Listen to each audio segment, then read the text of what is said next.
And I say that somewhat out of desperation, and also as someone who generally just wants to create a city that works for everyone. And so for what I've been hearing about Hastings Sunrise, yes, there's the ADNEC, the overpass, and there are problems with small business as well, not just in this neighborhood, but across the city. I live on the west side in Ypsilanti on 4th Avenue. There's lots of shops that are sitting empty, and they've been sitting empty for a long time. And so what I want to know from you folks, because I won't profess to know what your neighborhood is like or what it's like to live here, because I don't live here. But it's my job to take in the feedback I hear tonight and hopefully represent to you on council as well. And what I hope, though, is that we are gearing towards a connected community. And so what I know about this neighborhood is that you are facing challenges because of the huge arterials that kind of divide your neighborhood, your community. And so how do we connect each part of your communities to each other in a way that's safe for our young people to walk to school, safe for people to cycle so that they can get to, and also for folks who do need to drive. And so how do we ensure that that happens? And I also looked at on the website around the vision of this community, and do you know when the last time it was updated? It was 2002. I was 15. And it's time to revisit that plan and revisit that vision and to see what Hastings Sunrise can be in the future. So, thank you. Thank you. So those are the city council candidates, and we will now move on to park board. We are coming up Dave Demers. Bonsoir à tous. What a pleasure to be here tonight. This is my very first all-candidate meeting, and that is because I'm a first-time candidate for the Green Party for Park Board. My name is Dave Demers. You could also call me number 2. I'll be second on your ballot on the Park Board. Lucky me. David Wong pointed out to Camille Dumont and Pete Fry, 2 colleagues of mine and friends of mine with the Green Party, 4 of us out of a slate of 10 to show here tonight to show our appreciation and commitment to this neighborhood. So who am I? I'm a total plant nerd. I got a very early start in life. Studied in New York and in Montreal, traveled the world, ended up in Seattle for work in botanic garden, which I specialized in for a while, and 12 years ago I moved here. And ever since I've worked in landscape. It's my own business, design, construction, and maintenance. So I know the city for traveling through the city all day and all weekend. What do I see as the most pressing issues in this neighborhood? As Brandon mentioned, it's not my job to tell you what the most pressing issues are. It's your job to tell us what you want to see done. But at first sight, I see a few. There's the elephant in the room. There's Hastings Park, which we've been alongside the community advocating to have on the park board, see greener, to improve Can you keep the taping that I'm watching? Just hold on. Okay. Stand for this tradition that the Green Party has in this regard. As a gardener, I look outside and then I look at maps. The tree canopy is not great enough. It's not good enough in this neighborhood. When we compare with other neighborhoods, it's much below average. I'm a big fan of trees, all the services they render, they give to the community. I would work for that for sure. Parks, it's the same. We have that objective of having you, all of you, within a 10-minute walk from parks. And there's big gaps in this neighborhood. I know these are big objectives, they're long-term objectives, lots of work, but I'm ready for it. Maybe one last detail. This place, this community center, very lively, lovely. Everyone needs more money, but I think this place could definitely use more than liquor paint, but a retrofit renovation. Really bring it up to speed with, so it can meet your needs and your aspirations. In a nutshell, this is what it is. As I said, lots of work ahead, and I'm ready. Thank you. Thank you.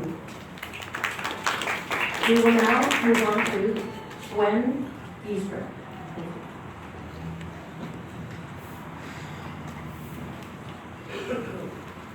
Thank you. Good evening, everyone, and thanks to Hastings Community Centre for hosting this event. It's a privilege to be here. All the acknowledgements that have been made this evening in regard to whose territory we're actually on, I concur with all of them, and I won't go through the list again.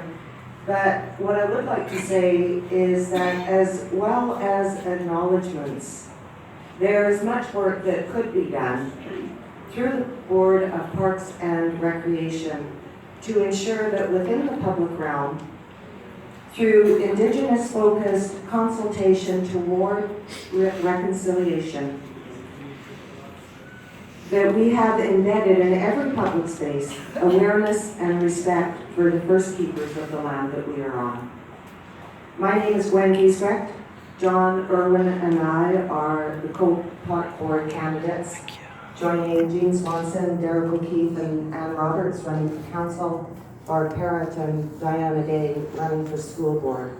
We are 7 candidates who are working hard to keep up with our catch slogan, which is the city we need. The city we need demands attention to the housing crisis.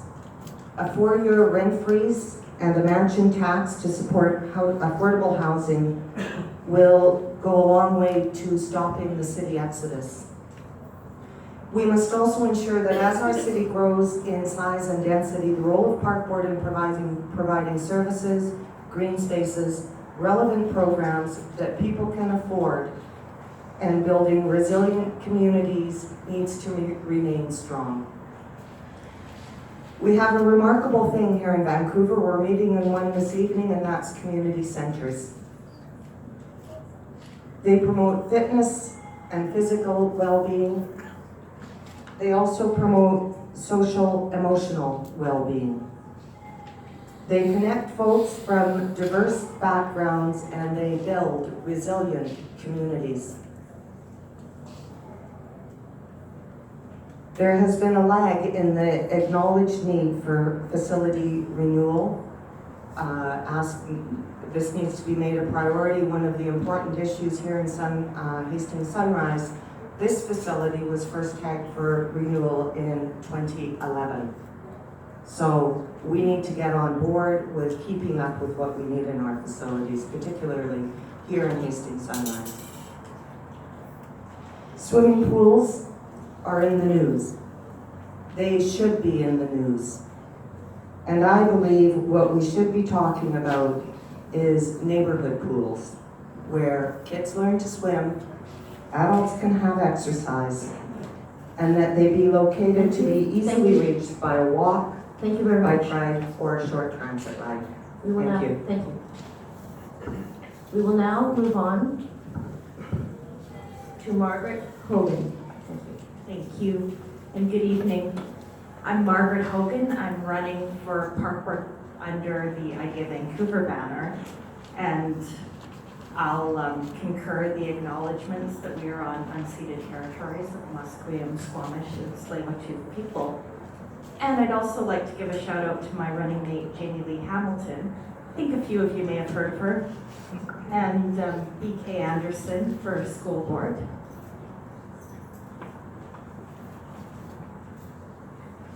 So a little about me. I'm an artist, I'm an activist, a writer, I'm a yoga instructor, a meditation teacher, and I'm a community activist. I've volunteered at AIDS Vancouver, at the Sage Community Food Bank, at Kiwassa Neighborhood House, and more recently I'm at Pace Society on the board of directors, where we help street-involved women. And I believe that community centers are essential for parks and recreation. We need a well-funded joint operating agreement, and the sunset clause needs to be eliminated. And of course, return Hastings Park to the people.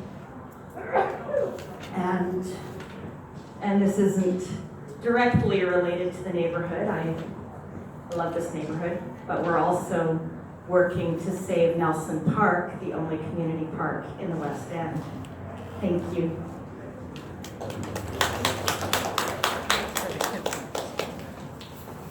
Thank you. We will now move on to Leo Heba. Hi, my name is Leo Heba, and I'm running for the Vancouver Park Board with, Hector Bremner and the amazing, Vancouver team. Thank you all for being here tonight, and like a few others, this is my first time. This is my first all candidates meeting, so I'm slightly nervous, but I started out kind of, I guess, deciding to try and run for the park board because I coach. I work at SFU, and after I work, I go out and work with athletes and I coach cheerleading. I've done it for quite a few times, and starting out as an athlete myself, and then I went to coach high school volunteering, and now I coach a competitive team. It helped a lot with me personally, helped me get structure in university, and I see it every day when I coach these kids. They're all from different backgrounds, and no matter where they come from, they come to the floor, they come to practice, and they all work together. They leave their troubles behind, and it really helps them. And I've seen it turn quite a few kids' lives around.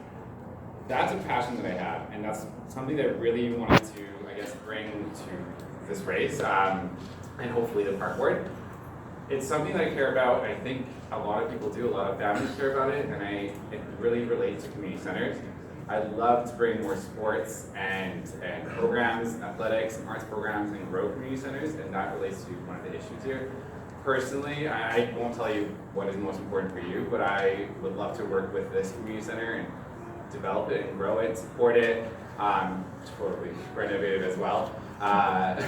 Give it a big boost that I think it deserves. I think all community centers deserve it. It's something that I think brings communities together, and someone was talking about complete cities and complete, that community centers are that core. They bring people together, they bring families together, they bring seniors together, it gives people opportunity to connect, which is inclusive. And that's kind of why, in short, I decided to run for McAdam. I'm happy to answer questions after, but that's all I have to say for now. Thank you very much. We will now move on to Rich Strova. Hi, I live in a neighborhood like this, actually just a little south of here in Renfrew Heights. And I understand that all parts of the city are densifying. It's just not as obvious here because you don't notice when you're driving around the streets, the laneway houses, the basement suites, and the fact that the population is increasing, but our green spaces, and it's been identified by Park Board that the east side of the city is really deficient in green space, and we need to add that. But it's expensive to buy the land. But we kind of have a solution across the street in Hastings Park as probably the most abused park in the entire system. It's a little known fact that Hastings Race Course is on a lease with the city, and that lease is up in December of next year. And I think that's a great opportunity to maybe move them off to greener pastures. I'm sure there's lots of space up the Fraser River Valley that would be perfect. It would give us an opportunity to not only have more green space and more naturalized space, but also the Park Board has identified a need for a world-class track and field facility in the city, and that, along with Empire Field, would be an ideal place to do that with plenty of room left over for a real park.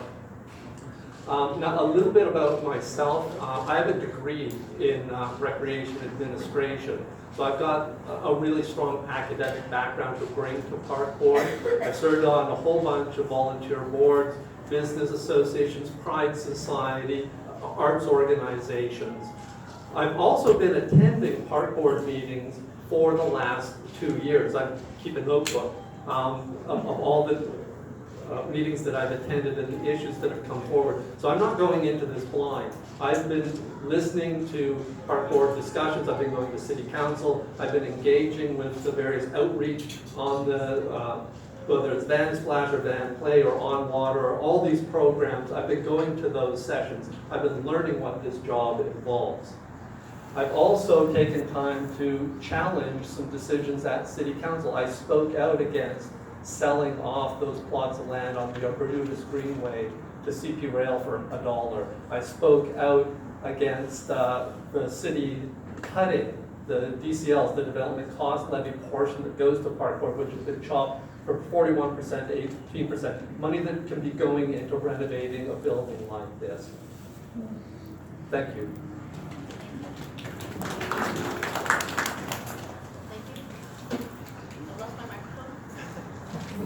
Okay, sorry, I'll just speak up. The next candidate we have is Shamim Shiv. Thank you. Hi. So, as Joyce mentioned, my name is Shamim Shivji, and I am running with Vision Vancouver as a park board candidate. I want to first of all thank the Hastings Community Association for hosting tonight's event. I want to thank you all for being here. I also want to acknowledge that we are on the unceded territory of the Coast Salish peoples. A little bit about myself. I am a lawyer and a mediator and an owner of a small business. I have served on different nonprofit boards, and the most recent service for the past 7 years was as a director of the West Point Grey Community Association, which operates the West Point Grey Community Center jointly with the Park Board. And over the past 2.5 years, I was the president. In working with the Park Board, I was able to see that the presence of sorry, my mic is,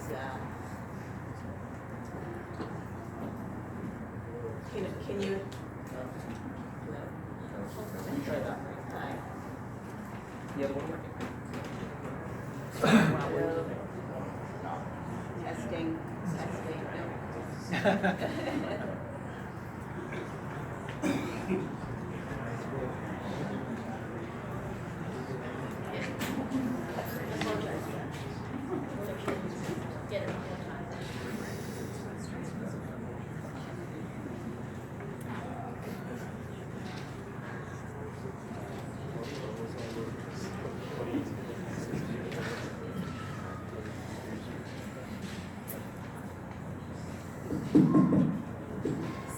Let's continue with this one first.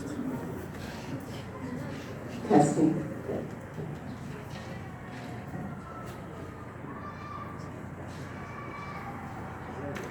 Yeah, Just with between. an extra. Okay. Sort of for So yes, so what I realized is that it was important that there be somebody on the park board that had some experience with the community center network. We have 24 community centers across the city. Each center serves between 2,500, at least 2,500 people. The registrants over 4 seasons can be 10,000 or more. So if you multiply that by 24 community centers, that's a lot of people that are served by community centers. You're looking at over 100,000 people. In my particular platform, I do believe that community engagement is absolutely crucial. As one of the presidents of the community centers, I found that to be very positive when the park board engaged with the community centers. The document, the joint operating agreement, that was the outcome was so much more richer when the community associations were engaged. So I really do believe that it's a win-win when the community is engaged by the park board, and I commit to making that a priority. The second, I'm just going to continue. 40 seconds. Thank you. 40 seconds remaining. Okay, so I think that in this particular neighborhood, in terms of the issues, you're looking at approximately 10,000 people increasing over the next 10 years, and I think that is going to result in a lot of pressure on this community center and community assets, and I think that equity would be very important. Removal of financial barriers is very important. Affordability of amenities is very important. And those are areas of my priority. Thank you very much. Thank you, and I apologize for the technical difficulties. We will now move on to Jennifer Young. Good evening. I'm just going to talk about it because I think it's probably easier than actually talking with it. Batteries.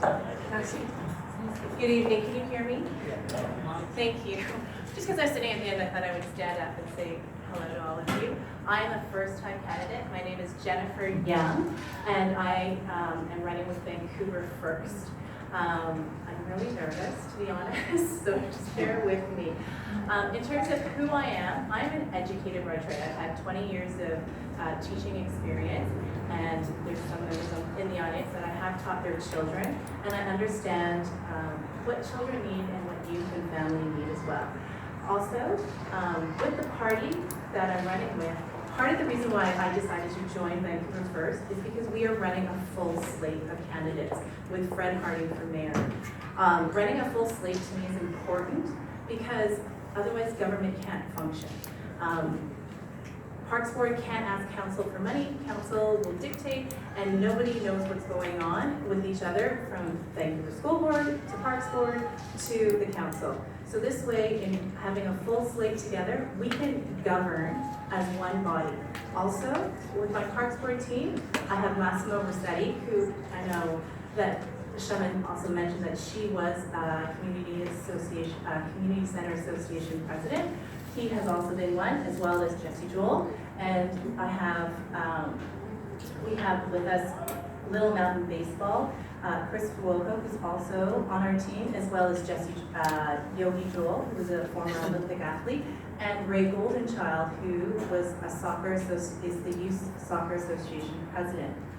These members form a team that understand what you as a community need from us. As Parks Board as well, I know that as I'm learning that the relationship between the Parks Board and the community associations has not been a happy one. And I think the importance is to bridge that relationship between the two, to run better programming for seniors, for children, and to ensure that everybody has access to these programs is really important. So from daycare spaces, and alongside, unfortunately, we couldn't have a council member, but to tell you some about some of the issues that we see as a party from transportation, business, and everything that everyone has mentioned is also in our platform. So you can ask us questions. I'm very anxious about this.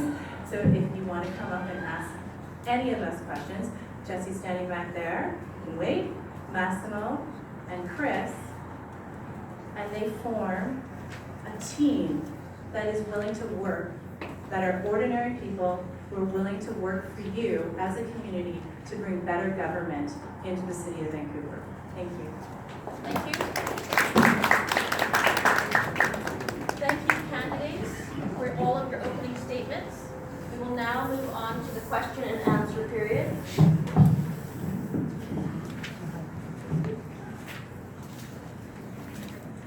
So this portion has been organized by community members to give other members a chance to voice their questions about the issues that matter to them.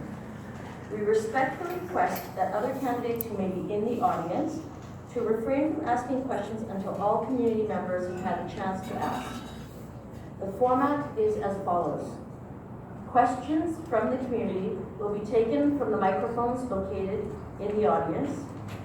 We ask that you line up and state your name and ask your question.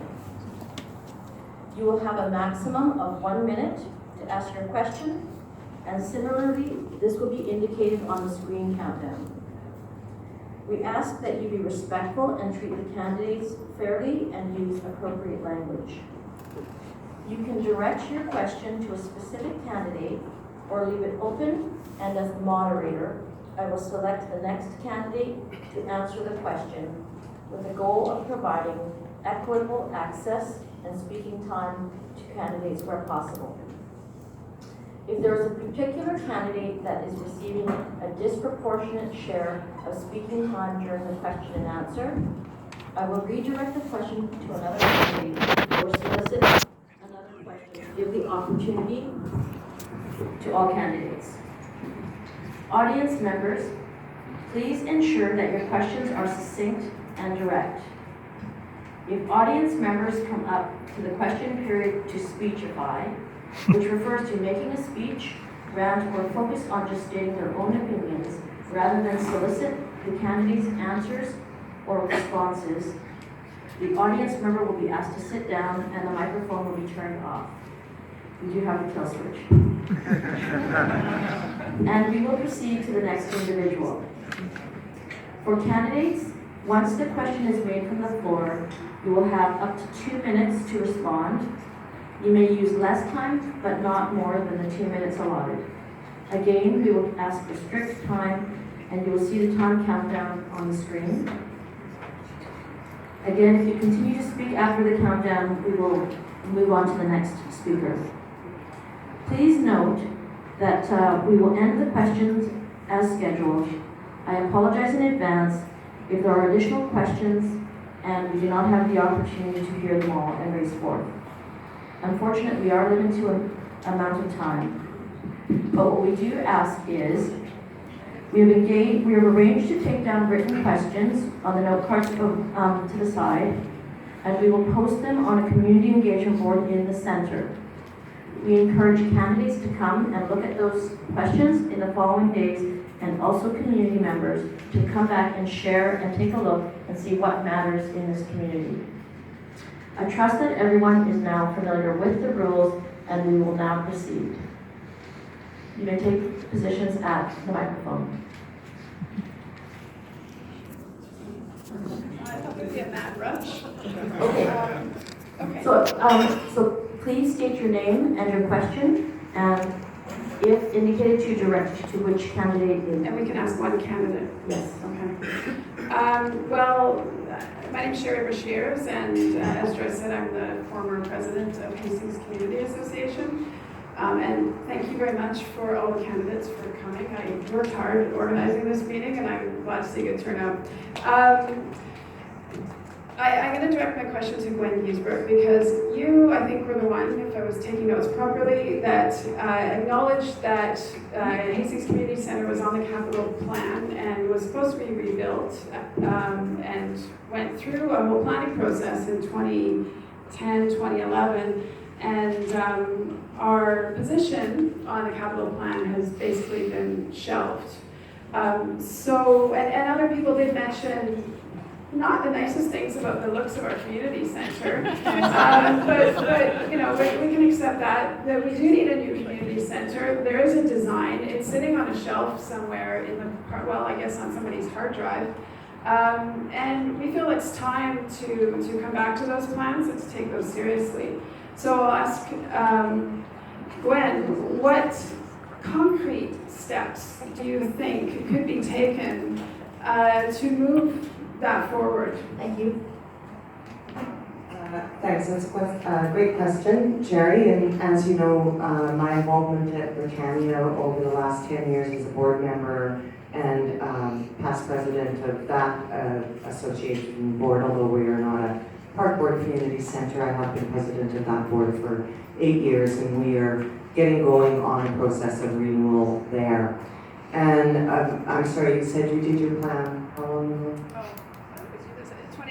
2011. Well, 2011 I think is when you were on the capital plan, but so, you know, here we are almost a decade down the road, and things change and communities change, and the priorities that might have been here in 2011 might not be the same priorities.